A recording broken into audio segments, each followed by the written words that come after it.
సంబంధించి school of pharma and life sciences school of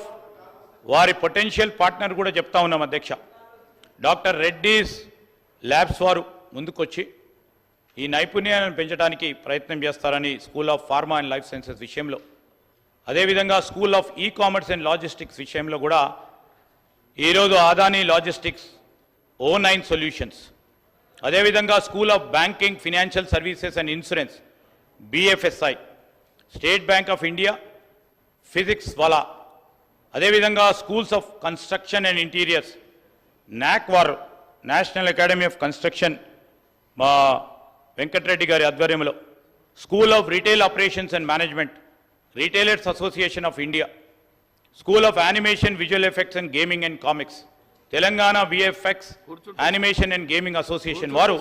ముందుకు రావటం జరిగింది అధ్యక్ష. అదేవిధంగా 2024-25 కోసం అకాడమిక్ ప్లాన్ ప్రకారం ఈరోజు విశ్వవిద్యాలయానికి సంబంధించి 2024-25 విద్యా సంవత్సరాల్లో 6 పాఠశాలల ద్వారా 2000 మంది విద్యార్థులకు శిక్షణ ఇస్తుంది అధ్యక్ష ఈ సంవత్సరం. మరియు మరిన్ని పాఠశాలలు మరిన్ని కోర్సులను ప్రారంభించడానికి 2025-26లో మరో 10,000 మంది విద్యార్థులకు విస్తరం చేయటం జరుగుతుంది.